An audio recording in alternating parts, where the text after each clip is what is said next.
नमस्कार दोस्तों, सीधी बात नो बकवास। इसी सीरीज में हमने आज स्टार्ट किया है mind map of income tax. मतलब हमारे दिमाग में क्लियर होना चाहिए कि इनकम टैक्स के अंदर ये सेक्शन है, इसका ये प्रोसीजर फॉलो होगा, यदि अपने ये गलती कर दी तो इसमें ये पेनल्टी लगेगी। इसी सीरीज में बात करते हैं कि इनकम टैक्स किस इनकम पर लगता है, मतलब ग्रोस टोटल इनकम पर लगता है या फिर टोटल इनकम पर लगता है। ये भी एक माइंड में क्वेश्चन उठता है कई बार।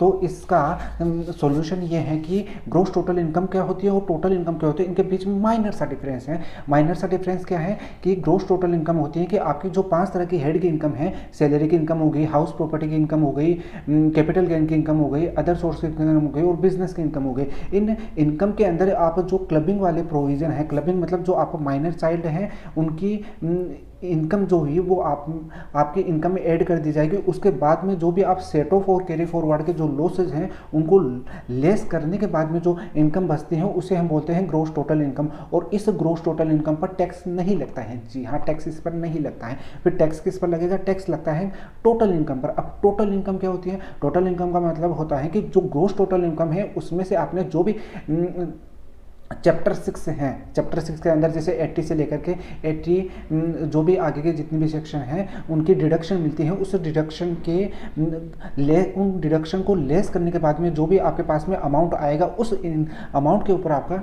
इनकम टैक्स लगाया जाएगा। तो इसी सीरीज में ये टॉपिक होता है finish. Thank you very much.